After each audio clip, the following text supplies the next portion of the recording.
toutes ces corneilles percées sur les arbres? Bizarre, on dirait qu'elles attendent quelque chose.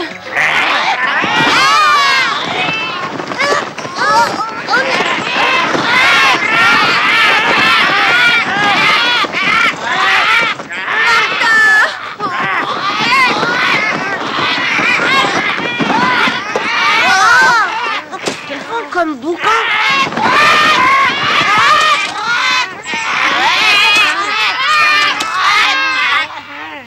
C'est plutôt curieux. Espérons qu'il n'est rien arrivé à ces deux-là. Oh, allons voir.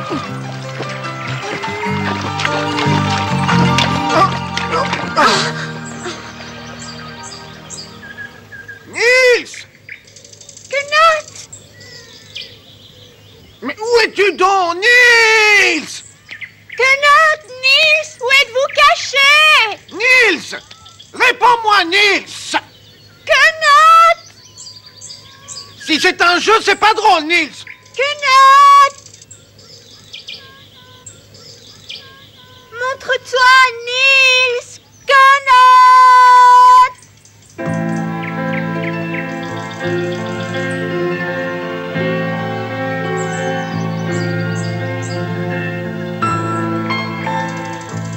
Nous n'aurions jamais dû les laisser seuls. Nous? C'est pourtant bien toi qui m'as demandé de les emmener. Nils!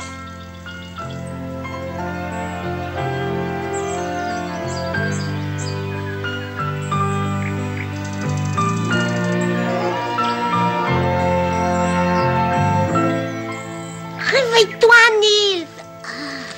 Peut-être qu'il faut que je te tire les oreilles pour te réveiller, Eddie. J'ai quand même l'impression qu'il est en vie. Je commence à croire qu'il fait semblant de dormir. Écoute-moi bien, si tu te réveilles pas tout de suite, je vais te mordre le nez. Oh, j'ai mal à la tête. Oh, nom d'un petit bonhomme, qu'est-ce qui est arrivé? Tu trouveras toi-même la réponse si tu jettes un coup d'œil vers le bas. Oh,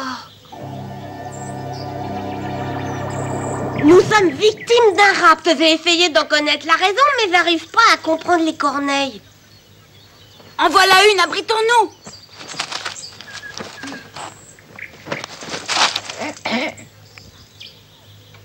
N'aie pas peur, je ne te ferai pas de mal. Tu peux ouvrir les yeux. Je suis Plume Blanche. On m'appelle aussi Nick Douille, car il me croit complètement idiot, mais en réalité, je fais juste semblant. Quoi? Je descends d'une famille distinguée. Selon toi, il faut être voleur pour faire partie d'une famille distinguée? Qu'est-ce que la distinction pour une corneille? Être toujours bien élevé, ne pas attaquer les plus faibles et ne pas voler les Et nids toi, d'oiseaux. Nick Douille? Oui?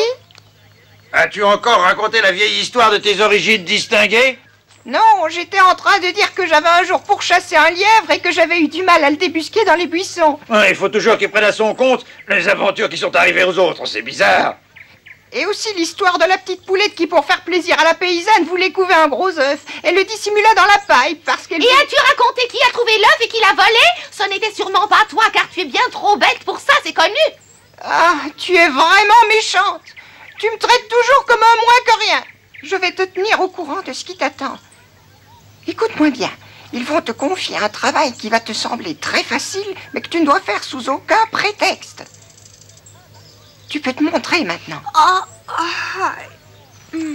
Voilà, le jeune Nils est prêt à partir. Alors tout le monde décolle en même temps. En avant, suivez-moi!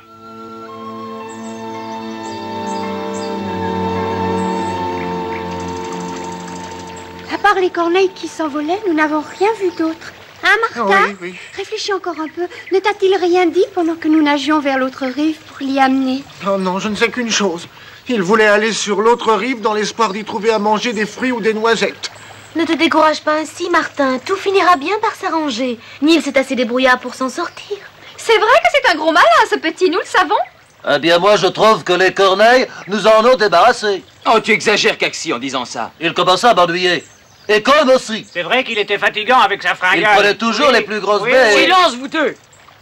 Il est évident que nous allons chercher Nils. Il nous a souvent aidés, c'est à notre tour de lui porter secours. Il a su écarter les dangers de notre route, nous n'allons pas le laisser en péril. Non. Si nous ne sommes pas de leur avis, on va avoir des ennuis. Non!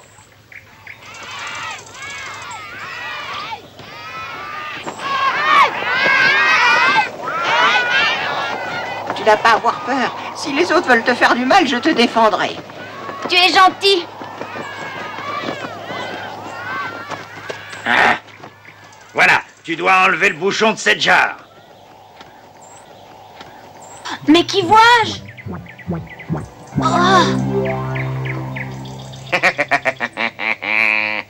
Cette fois, je te possède, Nils Holgersson. Tu t'es enfin laissé prendre au piège, hein? Non, pour l'instant, tu n'y touches pas. Il faut d'abord qu'il débouche la cruche, c'est ce qui est convenu. Je m'en fiche pas mal de ce qui est convenu et je... Lâche-moi, je te dis. C'était juste un petit avertissement. Si tu veux, nous pouvons tous t'attaquer. Ça va, j'ai compris. Maudit Corneille! Montre-nous ce que tu sais faire. Allons, mon petit ami, mets-toi au travail. Ça ne fait rien. Je peux attendre encore quelques minutes. Cette fois, il ne pourra sûrement pas m'échapper. Je le tiens. C'est une grande cruche. La ferme, les corneilles. Vous semez la pagaille. Vous pourriez être plus raisonnable.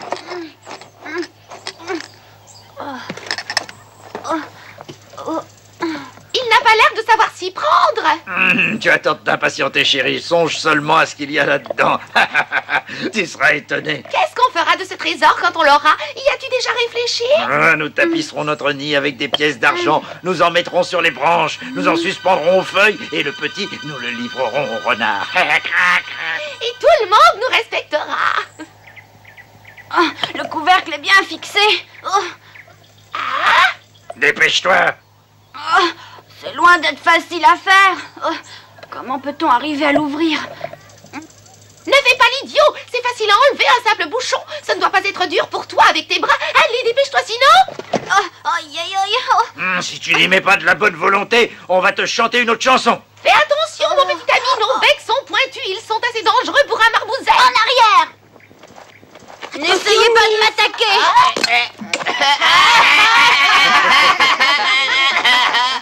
Si vous me touchez, je ne continue pas. Et moi qui étais déjà si contente d'avoir ces pièces d'argent, il va continuer, n'est-ce pas? Tu vas lui obliger. Sale moment. Mais oui, il va continuer. Je vais pas me laisser marcher sur les pattes. Tu me connais.